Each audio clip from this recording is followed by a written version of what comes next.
Dan bila Anwar Ibrahim jadi Perdana Menteri, saya memikirkan, saya mengimajinasikan macam mana benda ini cuba diatasi dalam institusi Islam di era Kerajaan Madani. Saya fikir yang tu. Tiba-tiba yang tu tak selesai, keluar satu tajuk baru pula. Tapi bukan kerana parti politik, kerana aliran pula.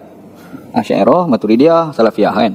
Kita macam mana, saya bila timbul isu undang-undang ni, antara benda yang saya fikir banyak kali dan saya pernah tulis dalam saya punya Facebook, kita dekat Malaysia ni, kita sebenarnya secara tak langsung, kita telah mengiktiraf aliran Salafiyah secara tak langsung.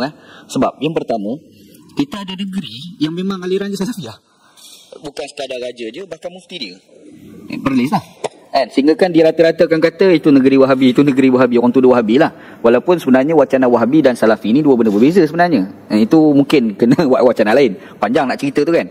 Tapi memang negeri itu pun dia bila menyebut apa Ahlussunnah wal Jamaah di Perlis sendiri akan sebut, dia kata dia orang ni adalah Asy'ariyah, Maturidiyah dan Salafiyah. Dia guna istilah Ahlul Hadis lah dan Ahlul Asar. Jadi maka raja dia sendiri pun tentu, raja Perlis pun tentu. Jadi bermaksud di situ secara tak langsung kita telah mengiktiraf Ahlussunnah wal Jamaah ini bukan semata-mata dua, tapi ada yang ketiga tu.